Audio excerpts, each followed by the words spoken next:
Forum, el valor del conocimiento. En Forum Consultor, derechos personales. ¿Qué son? ¿Cuáles son sus principales características y de dónde emanan estos? Aquí, en Forum. Para analizar este tema debemos tener en cuenta lo siguiente: ¿dónde están consagrados los derechos personales? ¿Qué disposición normativa nos dirá dónde se contienen estos y a qué hacen referencia?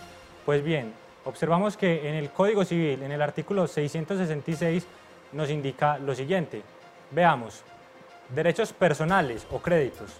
Derechos personales o créditos son los que solo pueden reclamarse de ciertas personas que por un hecho suyo o la sola disposición de la ley han contraído las obligaciones correlativas, como el que tiene el prestamista contra su deudor por el dinero prestado o el hijo contra el padre por alimentos. De estos derechos nacen las acciones personales. Tenemos que tener en cuenta que una vez vista la definición legal de derechos personales, debemos remitirnos al objeto y cuál es precisamente el objeto de los derechos personales.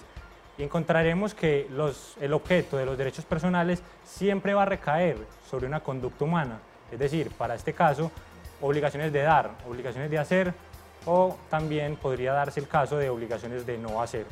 Por lo tanto, tenemos que este será el objeto de los mismos derechos y una vez teniendo en cuenta cuál es el objeto, debemos remitirnos a cuál es la fuente de este tipo de derechos o de dónde emanan los mismos.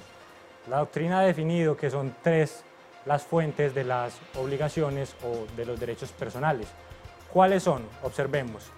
Los derechos personales emanan de las fuentes de las obligaciones, que en primer término tenemos es la ley, como lo indicó el artículo 666.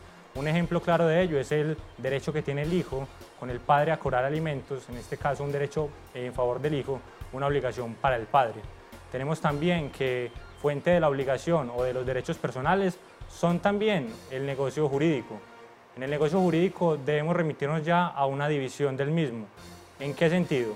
Tenemos que ver, de un lado, obligaciones bilaterales o acuerdo de voluntades. Un negocio jurídico, precisamente acto sinalagmático, por decirlo en otros términos, que pueden ser un contrato de arrendamiento, un contrato de compraventa, un contrato de depósito y muchos contratos más en el cual intervengan dos voluntades. Pero a su vez debemos mirarlo desde otro punto de vista. Este es el unilateral, es decir, en el cual interviene únicamente la voluntad de una sola persona. Es el caso de la donación. Observamos también como última fuente de las obligaciones o fuente de los derechos personales que tenemos la responsabilidad civil extracontractual.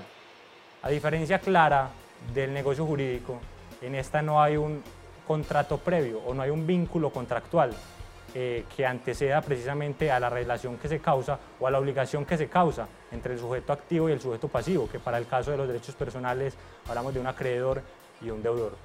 Por lo tanto, este tipo de derechos personales en cuanto a la responsabilidad civil extracontractual se presenta sobre todo en la responsabilidad frente a terceros, es decir, los daños que debo resarcir yo por una obligación o por un daño que se le causa a otra persona. En el mayor de los casos hace referencia a esta responsabilidad civil extracontractual.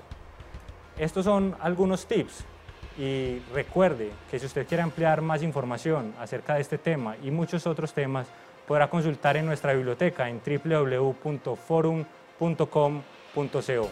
Hasta pronto. Forum, el valor del conocimiento.